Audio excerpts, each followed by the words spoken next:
भाई जहाँ पे भी बने अच्छे से, जब अनाउंस किया तो प्लीज़ बनाओ। बहुत दिन से अनाउंस होता है, रुक जाता है, अनाउंस हो जाता है, रुक जाता है, और सोशल मीडिया पे पढ़ पढ़ के अब तकलीफ़ होती है। हम लोगों को कहीं ना कहीं एक जगह देनी चाहिए लोगों को, कि कलाकार आएँ और हर सुख सुविधाएं वहाँ पे हों, हम वहाँ पे शूटिंग करें, और 2 रुपये हर जगह बचने चाहिए। ऐसा ना हो कि हम जो जिस पैसे में यहाँ पे काम कर रहे हैं हम वहाँ जाएँ तो हमको महंगा पड़े। 2 रुपये की सुविधाएं हर प्रोड्यूसर को मिलनी चाहिए। हाँ, निरहुआ एंटरटेनमेंट दिनेश जी की मैं देखता हूँ कि भोजपुरी फिल्म इंडस्ट्री में पैसा तो सब कमाते हैं, सब अपने बारे में सोचते हैं, अपने पास रखते हैं पैसे, पर दिनेश जी का मुझे अच्छा लगा कि दिनेश जी एक कंपनी खोले, एक निर्माता के रूप में सबके सामने आए।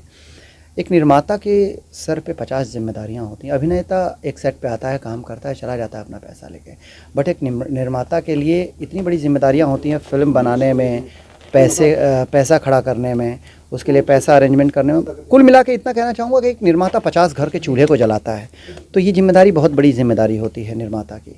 तो मैंने भी वो जिम्मेदारी निभाई है कि मैंने जो कुछ भी कमाया है इस फिल्म इंडस्ट्री से कमाया है, भोजपुरी दर्शक लोगों से कमाया है, भोजपुरी सिनेमा से कमाया है। तो मैं कोशिश यही करता हूँ कि भोजपुरी में हर साल 3 से 4 फिल्में ऐसी बनाऊँ मैं यश कुमार एंटरटेनमेंट से, जो फिल्में बाकियों से अलग हों, और जिस फिल्मों को देख करके दर्शक बोले कि वाह, ये कंपनी जब भी लेकर के आती है फिल्में कुछ अलग लेके आती है।